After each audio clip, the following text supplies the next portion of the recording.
La Regione Veneto lascia ai genitori libertà di scelta sui vaccini, ma introduce con una delibera l'obbligo del 90% di vaccinati in un asilo con bimbi da 0 a 5 anni. È la percentuale valida per garantire la copertura a tutti. Se un bimbo non vaccinato le basta, il sindaco con un'ordinanza invita i genitori ad iscriverlo in un'altra scuola. In Veneto c'è il 91,5% di vaccinati con un trend in crescita del 93%.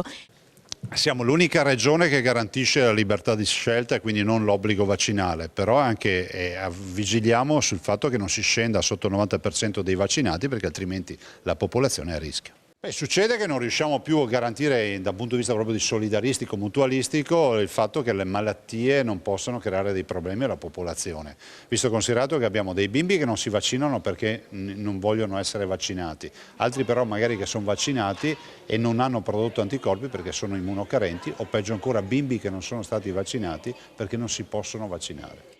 Se l'obbligo alla vaccinazione non è possibile da far rispettare, però con l'ordinanza del sindaco che è responsabile della salute cittadina, il bambino non vaccinato può essere destinato ad un altro asilo. Sì, questo accade per gli asili, per le scuole materne, chiamatele come volete, e la verità è che poi noi dobbiamo pensare che il sindaco interviene appunto come autorità e assieme a questo però c'è tutto un programma di valorizzazione delle vaccinazioni, di informazione corretta, nel rispetto poi delle idee di tutti, però è anche vero che siamo l'unica regione